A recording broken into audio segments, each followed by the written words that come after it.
Dobar dan i dobrodošli u novu epizodu RGM podcasta. Ako razmišljate o studiju koji povezuje mineralne sirovine, inovativne tehnologije, međunarodno iskustvo i rad s industrijom, ova epizoda je za vas. Danas razgovaramo sa glavnom koordinatoricom Timrex programa, redovitom profesoricom Sibilom Borojević-Šoštarić, o tome kako program izgleda u praksi, kome je program namijenjen, gdje se studenti zapošljavaju nakon završenog studija. Profesorice, dobrodošli i hvala vam na odazivu. Dobar dan i hvala vam na pozivu. Možete li nam za početak objasniti što je to združeni studij Timrex i kome je prvenstveno namijenjen? To je studij koji obuhvaća 5 sveučilišta. Sveučilište u Zagrebu koji je koordinator studija. Uz nas sudjeluje sveučilište u Miškolcu, u Wrocławu, u Leri i od prošle godine i sveučilište u Leobanu. Radi se o studiju koji započinje na jednom od 3 partnerska sveučilišta, Zagreb, Miškolc i Wrocław, gdje studenti provode prvu godinu. Između prve i druge godine programi su zajednički poput terenske nastave i internship programa, social and civil internship i EFG mentorship programa, nakon čega odaberu specijalizaciju na nekom od partnerskih sveučilišta. Uglavnom, takav studij zove se double degree studij, specijaliziran je u području istraživanja mineralnih sirovina.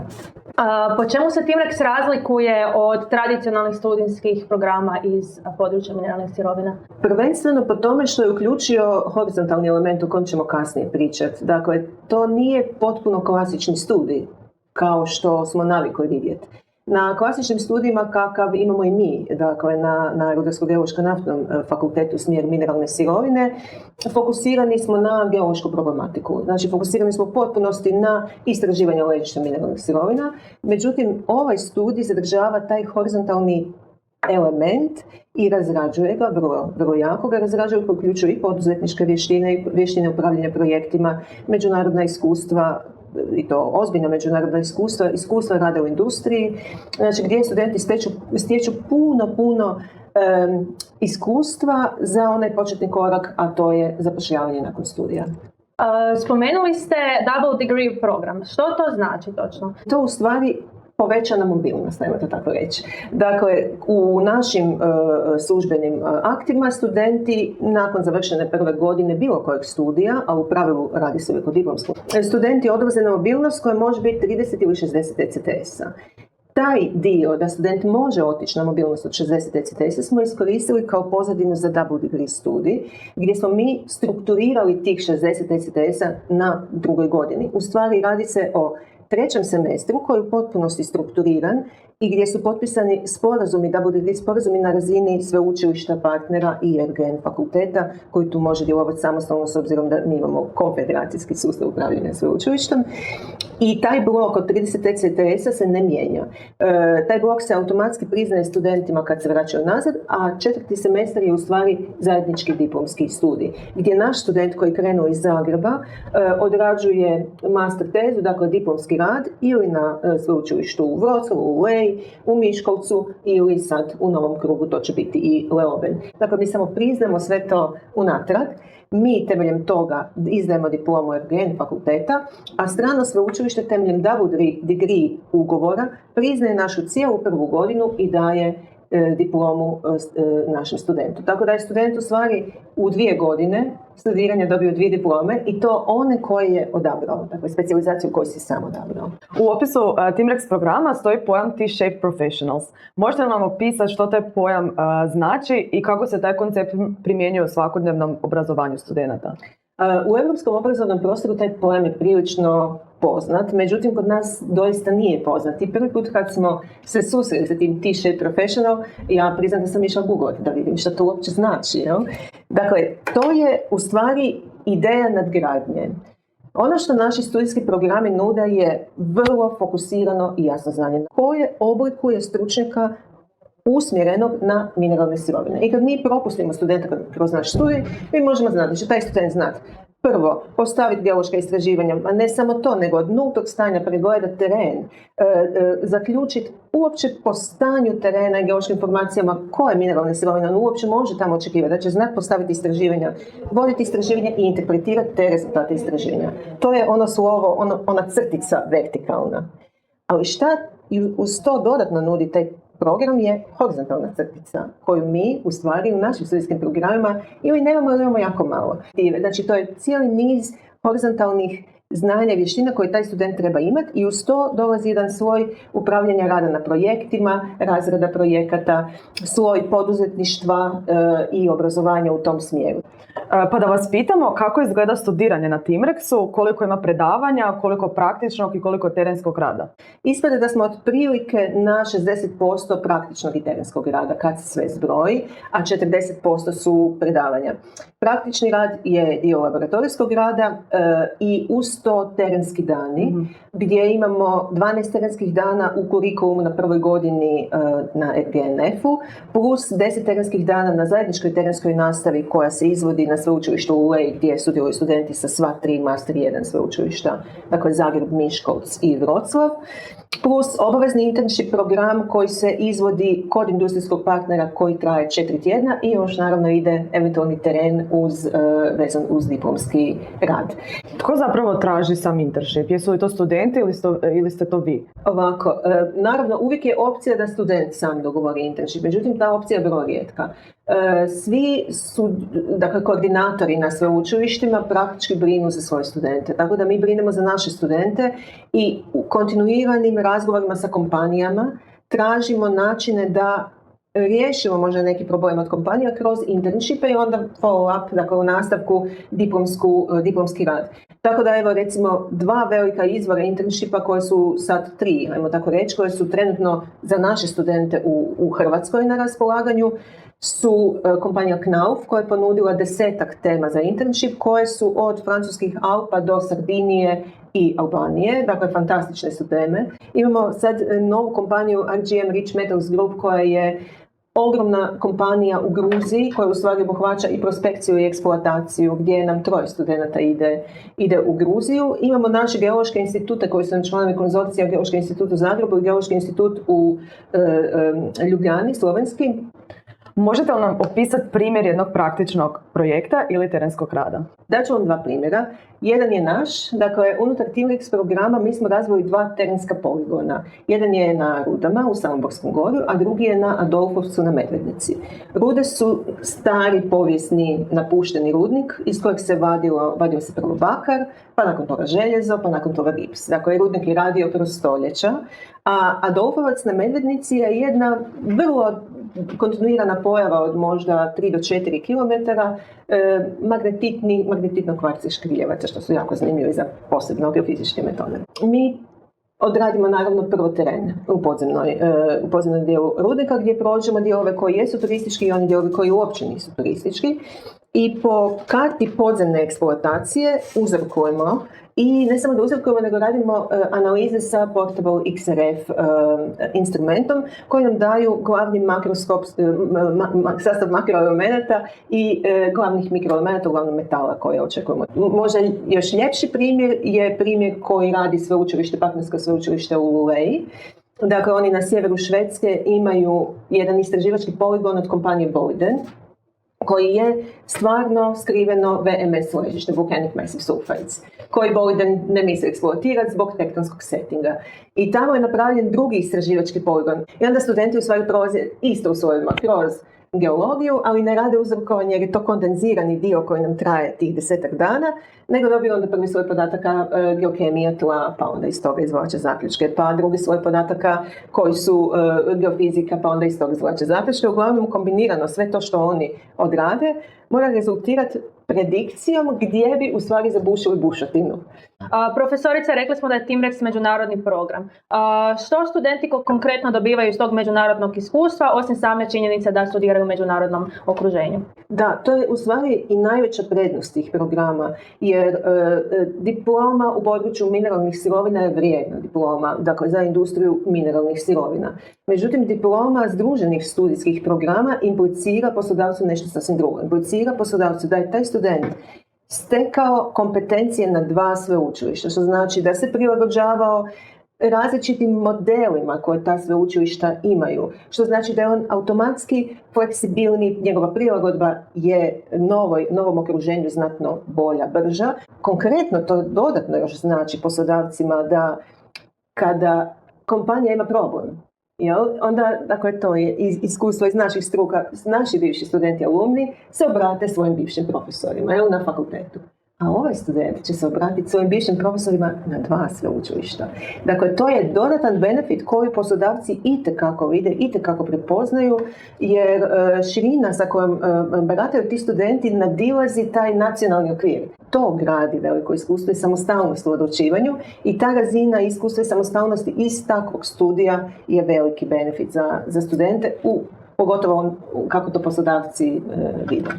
Jedan od interesantnih ciljeva Timrexa je suradnja sa start-upovima i razvoj poduzetničkih vještina studenata. Zašto je poduzetništvo važno u području mineralnih sirovina? Pa, taj dio područja istraživanja mineralnih sirovina u globalu, kao i samo rudarstvo, to su sektori koji su jako financijski zahtjevni i teški. U smislu istraživački dio posla koji prethodi nekom razvoju ležišta je neizvjestan, ajmo najmanje reći neizvjestan, jer možda jedan od 100 prospekata ili jedan od 500 prospekata ili jedan od 1000 prospekata će u stvari izaći u ležište mineralnih sirovina. Svaka inovacija koja novu tehnologiju ili ideju ili metodu ili analitički postupak usmjerava u to da smo bolji i pouzdaniji u prospekciji je dobrodošla. Dakle, svaka takva inovacija štedi kompanijama novac.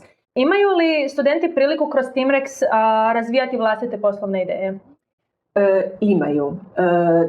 Dakle, kroz 2 modela. Jedan model je unutar samih sveučilišta. Dakle, svako od partnerskih sveučilišta ima svoje poduzetničke inkubatore ili inkubatore ideja. Na sveučilištu u Zagrebu to je Nukleus, dakle poduzetnički start-up. Drugi oblik, obzirom da smo mi dio EIT Raw Materialsa, su njihovi programi za razvoj poduzetničkih ideja i start-upova. Možda jedna od aktivnosti koju bi posebno izdvojila, koja ih posebno zaokuplja i jako ju vole, je Frank Arnold Competition koju PDAC, znači Kanadsko društvo za prospektore i developere ležišta mineralnih sirovina, godišnje objavljuje. Dakle, oni raspisuju natječaj za studente i natječaj je prospekcijskog karaktera. To je najjači takav natječaj u svijetu. Ovu godinu, dakle, naši studenti iz Timrexa su osvojili prvu nagradu. Bili su u Kanadi, predstavili su svoje projektne ideje i osvojili su prvu nagradu. Na to smo posebno ponosni. Dakle, to je taj dio koji bismo mi, na koji smo možda najponosniji u smislu vrlo konkretnog pokazatelja uspješnosti tog programa. Da li je već bilo primjera gdje su studenti nakon programa pokrenuli vlastiti startup ili razvili vlastitu ideju poslovnu? Nekoliko studenata je pokrenulo startupove, konkretno 4, međutim to su i dalje konzultantske usluge. To su studenti, naš program je jako interesantan ne samo studentima unutar Europe, nego i izvan Europe. I ti studenti, posebno iz afričkih zemalja koji su bogate mineralnim sirovinama, sa znanjem koje dobiju, a najviše im tu koristi znanje, integrirano znanje koje sveučilište u Wrocławu daje, koje su digitalne obrade podataka sa satelita, oni su stvari otvorili konzultantske kompanije. Znači, još nismo u toj fazi pravih onih start-upova u smislu novog razvoja nove tehnologije, razvoja nekakvih novih modela. To je sve, ajmo reći, adaptacija postojeće tehnologije, adaptacija postojećih modela na setting koji se pruža. Pokrili smo manje više što sve Timrex obuhvaća. Kako zapravo izgleda sam proces prijave? Pa, proces prijave je malo drugačiji nego inicijalni proces prijave koji se provodi kod nas na sveučilištu Zagrebu za diplomske studije. Razlika je u tome da proces započinje već u siječnju tekuće kalendarske godine i održavaju se tijekom tih, ajmo reći, perioda prijave, održavaju se webinari koje vodi sveučilište u Miškovcu, naš akademski koordinator, profesor Ferenc Madaj. I, dakle, kroz te webinare se stvari pojašnjava struktura studija, šta su stečena znanja, koje su prednosti i uglavnom se snimaju, isto se tako uploadaju na web stranicu. Studenti apliciraju i cijeli niz dokumentacije, uključujući i znanje engleskog, prepisi ocjena, motivacijska pisma, preporuke, mentora, znači sve je to uključeno u samu u samu prijavu i nakon toga kreće evaluacijski postupak, znači studenti prijavljuju za Master 1, dakle prvo sveučilište ili Zagreb ili Miškolc ili Wroclav i onda odabiru Mobility Track prema nekom od sveučilišta, ovisno o sporazumima koji su potpisani. I nakon što smo mi sortirali aplikacije, kreće prvi stupanj evaluacije gdje, na primjer, Zagreb evaluira studente koji su Master 1 odabrali Wroclav i Miškolc, a Wroclav i Miškolc evaluiraju naše studente. To je prvi krug gdje se evaluiraju u stvari svi ti priloženi dokumenti koji nose određen broj bodova i onda kreće drugi i najvažniji krug, a to su intervjui. I taj drugi krug vodi sveučilište koje upisuje Master 1. Dakle, za naše studente u Zagrebu to vodimo profesorica Ana Maričić i ja, gdje mi onda sa svakim od tih studenta odradimo polusatni intervju. Koliko su pri odabiru samog kandidata važne zapravo ocjene, koliko motivacija, neki osoban interes, prethodno iskustvo? Ja bih ovako rekla, motivacijska pisma piše AI, preporuke piše AI. Jedino što je, za što se možemo uhvatiti su prepisi ocjena. I mi u tom trenutku kad se evaluiraju prepisi ocjena, mi gledamo rangiranja sveučilišta sa kojih tih studenti dolaze. Znači mi gledamo zaista po šangajskoj listi gdje su ta sveučilišta da bi mogli pokušati vrednovati kvalitetu tih ocjena i kvalitetu tog studijskog programa. Jel?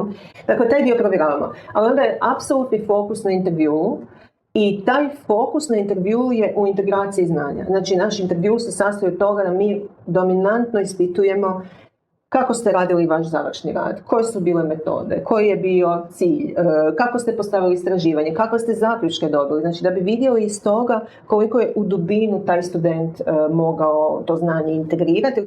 Koliko iznosi školarina za studente Europske unije, a koliko iznosi za međunarodne studente? Dakle, za europske studente taj trošak je oko 1300 eura. To je zaista jako malo. To je 1 godina studiranja na našem fakultetu koja je ista, upisali vi bez podrške države, studiji geologije ili nafte ili rudarstva. Za non-EU studente, znači studente koji su izvan EU, to iznosi oko 1900 eura. Master 1, prva godina je self-funding, znači to je samofinanciranje, a onda na Master 2 student prođe kroz Erasmus, što znači da ima iksicu, povlaštenu prehranu, smještaj na stranu sveučilištu, što znatno snižava troškove. Da dobijemo potpunu financijsku sliku, postoje li neki dodatni troškovi koje kandidati trebaju uzeti u obzir, nešto poput putovanja, smještaj, hrana?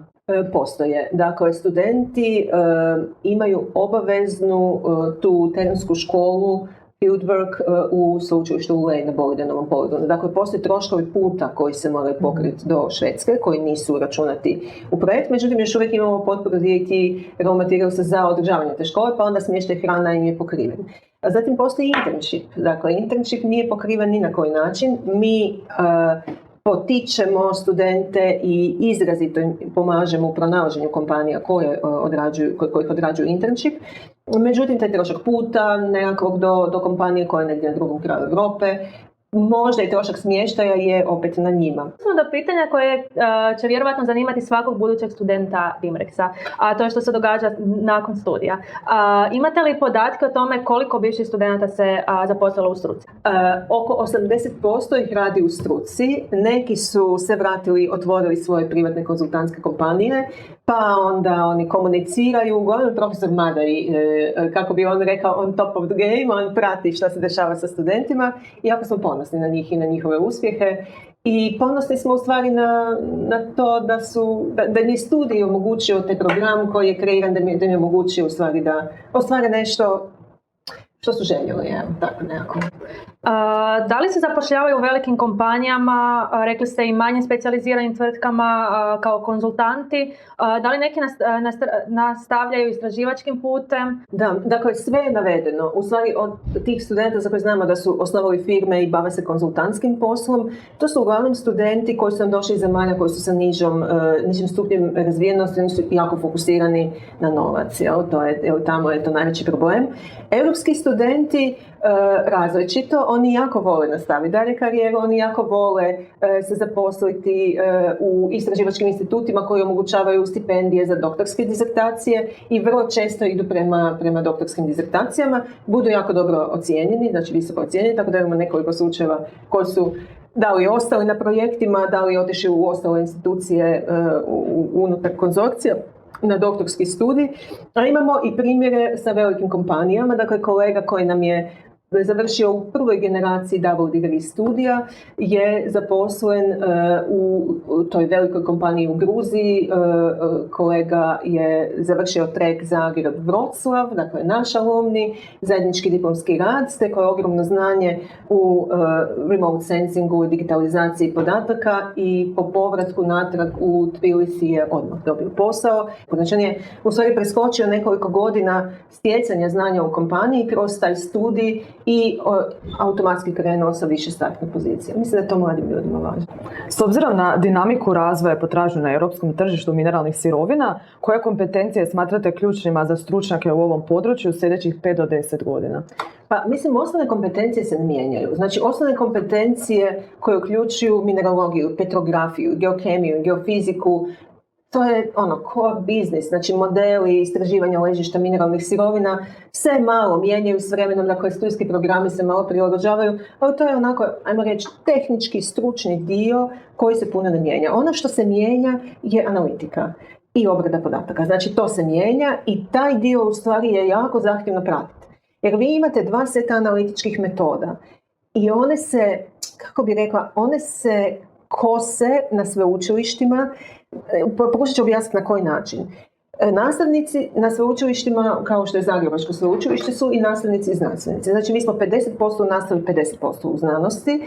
I da bi napredovali kroz taj visokoškolski sustav, mi moramo imati naše interne KPI-eve. A interni KPI-evi su znanstveni projekti, znanstveni radovi po mogućnosti visoko rangirani časopisi, citiranost tih znanstvenih radova, znanstvene konferencije, ali shvatili ste znanstveni, sve znanstveno. I onda kod odabira tema za diplomske radove i završne radove mi težimo tome da implementiramo metode koje ćemo mi kasnije moći zvući dalje za nekakve naše znanstvene interese. Ali te metode su, premda savršeno funkcioniraju, da je u goleme setove podataka nisu iste kao metode koje koristi privreda.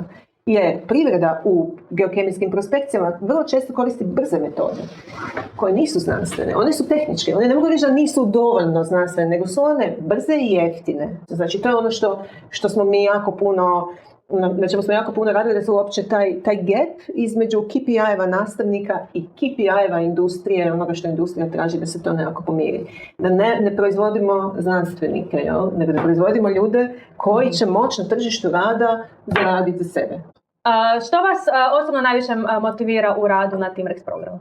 Dakle, pozicionirali smo se na kartu Europe u istraživanjima ležišta mineralnih sirovina. To je bila motivacija. To je sve krenulo jer smo mi nekako skeniranjem